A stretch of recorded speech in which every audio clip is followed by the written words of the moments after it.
আসসালামু আলাইকুম। আজকে আমি থাইরয়েড নিয়ে কথা বলবো। যে রুগীটাকে আপনারা দেখছেন তার গলায় ডান পাশে বেশ বড় একটা ফোলা আছে টিউমারের মতো।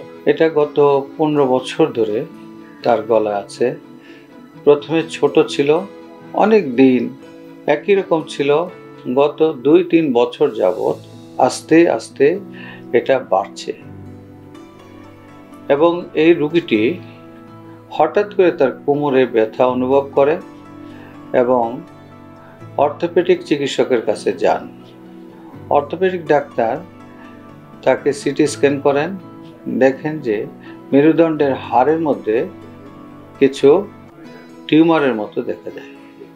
সেটাকে বায়োপসি করে ওরা বুঝতে পারেন যে এটি metastatic thyroid carcinoma, follicular carcinoma. অর্থাৎ ওনার গলার যে ফোলাটি এতদিন ছিল সেটা এখন ক্যান্সারে রূপ নিয়েছে এবং সেইখান থেকে রক্তের মাধ্যমে ওনার কোমরের মেরুদণ্ডতে সেটা প্রবাহিত হয়েছে।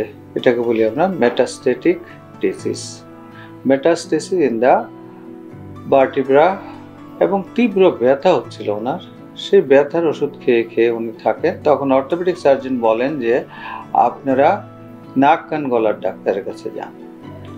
তারপর উনি আমাদের কাছে আসেন, আমরা সিটি স্ক্যান করি, অন্যান্য পরীক্ষা নিরীক্ষা করে আমরা দেখি যে হ্যাঁ, এই টিউমারের ভিতরেও ক্যান্সার রয়ে গেছে।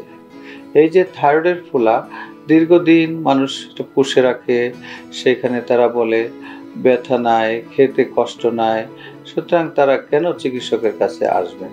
কিন্তু এটার মধ্যে যে একটা ভয়ঙ্কর বিপদ লুকিয়ে আছে সেই জিনিসটা অনেকেই বুঝতে পারেন না এবং প্রায় সময় সেই ঘটনাগুলি ঘটছে এবং ওনার আরও অন্যান্য সমস্যাও আছে এবং ওনার একটু বয়সও বেশি।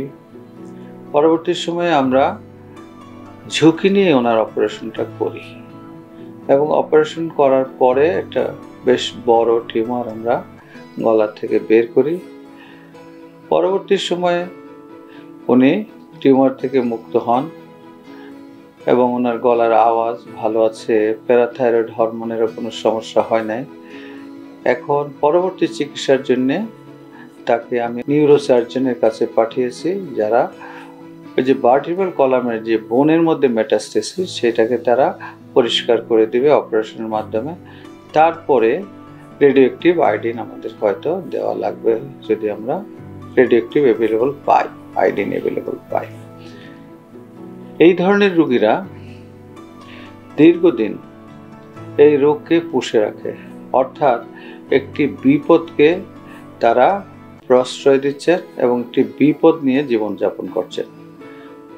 আমি বলবো আপনারা থাইরয়েডের যদি কোনো সোয়েলিং হয় ওকে কোনো মতেই দীর্ঘস্থায়ী হতে দিবেন না, ওকে বড় হতে দিবেন না।